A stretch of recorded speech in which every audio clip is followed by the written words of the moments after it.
Patriarch Subodhi looked at the strange stone monkey kneeling before him. He knew this creature was special, a product of the cosmos itself. He decided to test him, asking calmly, "You look like a monkey, but how should I name you?"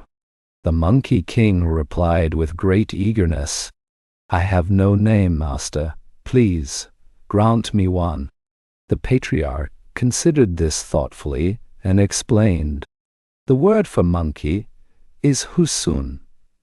The first part, Hu, is made of the characters for old and moon, which represent age and the feminine yin principle, things that cannot reproduce. The second part, Sun, is made of the characters for boy and monkey's claw, which represents the masculine yang principle. To follow the way, one must—" The Monkey King was overjoyed. He bowed deeply and exclaimed, "Wonderful! Wonderful! I have a name. I have a family. Thank you, Master.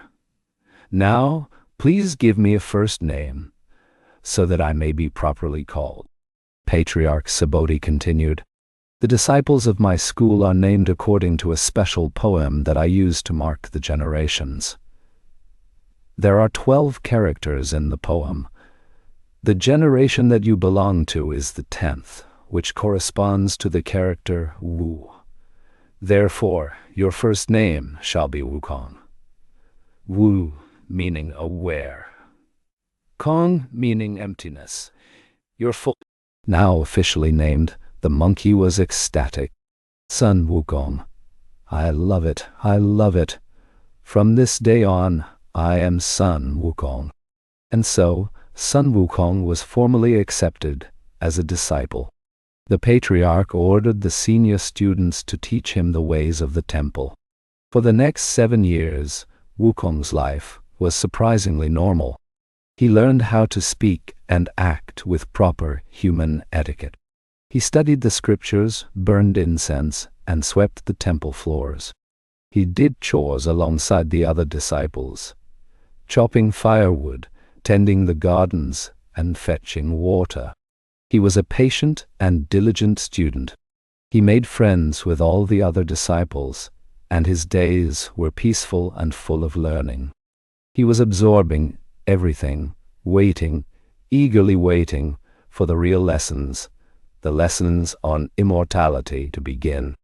In his spare time, he would play in the mountains behind the temple, using his natural strength and agility to build a small playground for himself, a secret place where he could still be a monkey.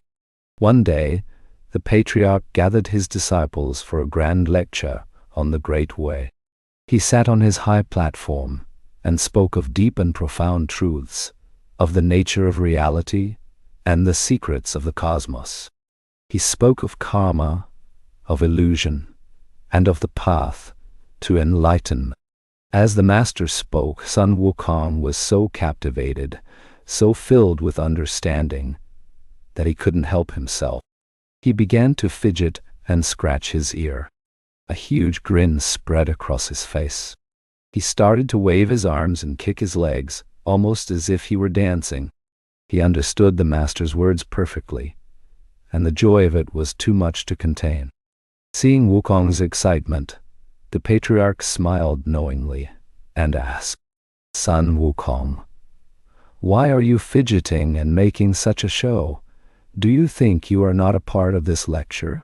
Sun Wukong bowed quickly and replied, "Master, forgive me. I was listening with all my heart. Your words filled me with such joy that I could not help but express it. I apologize for my rudeness." The Patriarch saw that Wukong's joy was genuine. He knew that after 7 years of patient study, the monkey's mind was finally ready.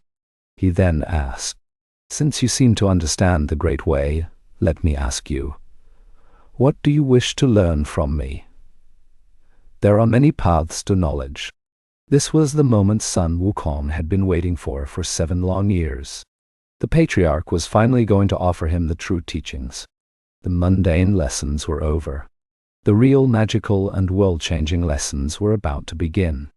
Wukong's answer to this question would determine the entire course of his destiny.